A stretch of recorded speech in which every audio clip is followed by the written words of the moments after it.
السلام علیکم ورحمۃ اللہ وبرکاتہ۔ دوستو، آج کی ویڈیو میں ہم جانیں گے کہ کس طرح ایک بہادر صحابیہ نے ایک یہودی کو تنی تنہا قتل کر ڈالا۔ حضرت صفیہ رضی اللہ تعالی عنہ حضور اقدس صلی اللہ علیہ وسلم کی پھوپھی اور حضرت حمزہ رضی اللہ تعالی عنہ کی حقیقی بہن تھیں۔ احد کی لڑائی میں شریک ہوئیں، اور جب مسلمانوں کو کچھ شکست ہوئی اور بھاگنے لگے تو برچھا ان کے منہ پر مار مار کر واپس کرتی تھیں۔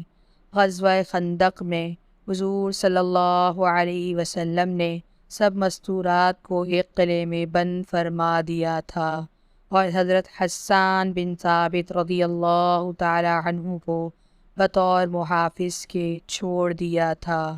یہود کے لیے یہ موقع بہت غنیمت تھا کہ وہ تو اندرونی دشمن تھے ہی، یہود کی ایک جماعت نے عورتوں پر حملے کا ارادہ کیا اور ایک یہودی حالات معلوم کرنے کے لیے قلعے پر پہنچا۔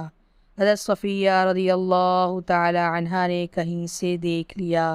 حضرت حسان رضی اللہ تعالی عنہ سے کہا کہ یہ یہودی موقع دیکھنے آیا ہے، تم قلعے سے باہر نکلو اور اس کو مار دو۔ وہ ضعیف تھے، ضعف کی وجہ سے ان کی ہمت نہ ہوئی۔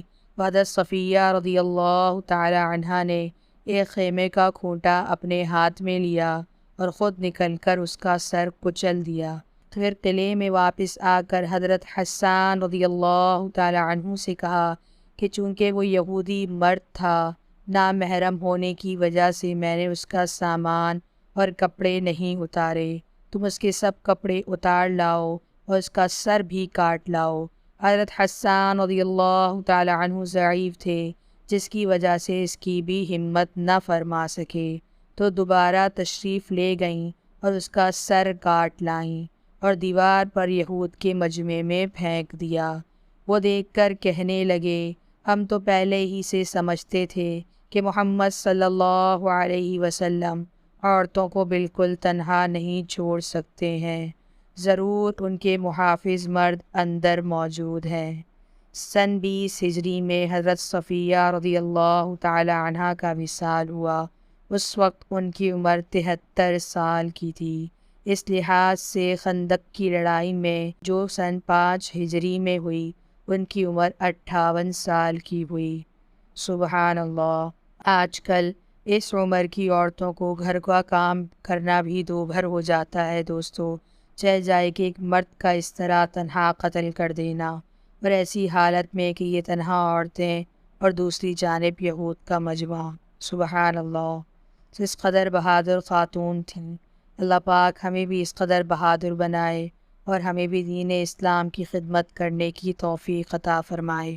وآخر دعوانا ان الحمد للہ رب العالمین۔ دوستو، اگر ویڈیو پسند آئی ہو تو اس کو لائک کر دیں اور چینل کو سبسکرائب کر دیں۔ السلام علیکم ورحمۃ اللہ وبرکاتہ۔